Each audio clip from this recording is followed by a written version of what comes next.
This is Twit.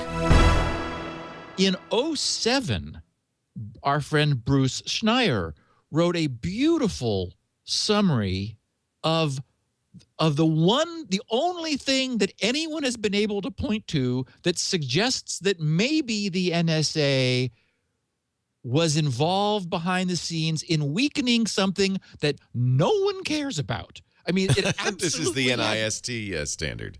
Yes, yeah. This is 1/4 of it that is the worst fourth.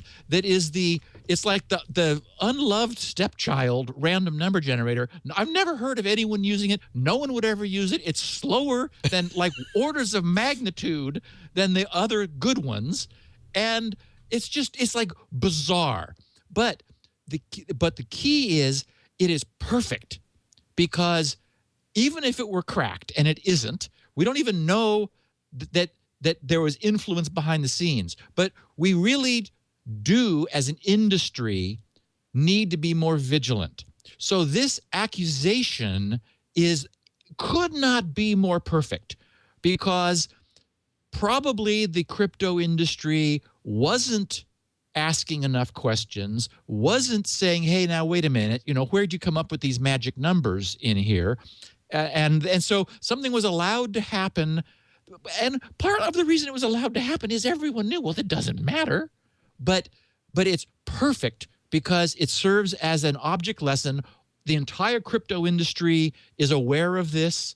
All of our listeners will be, and everyone can at least breathe a sigh of relief, because very much in the same way that I said, the first day that we talked about the Snowden leaks, and I said, I'm so glad, and the news was very fresh and we weren't sure what it was going to come to.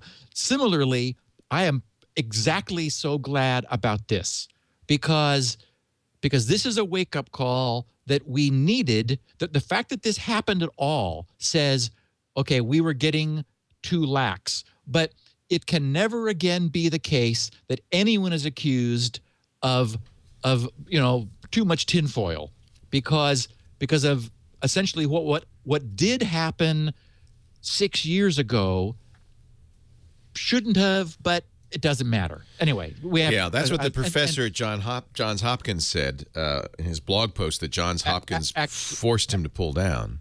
Well, yeah, I'm going to talk about Matt. Matt Green is a neat cryptographer, and it's not actually that blog post, but the one, I don't remember if it was after or before, but I'm going to share that in its entirety toward the end of this, because more than anyone else I've read, Matthew perfectly sort of lays out the terrain. Yeah. And our listeners will end up coming away from this podcast saying, okay, I understand exactly what happened. I feel comfortable with it. I mean, revelations were definitely part of this with what we found out. We do know new stuff.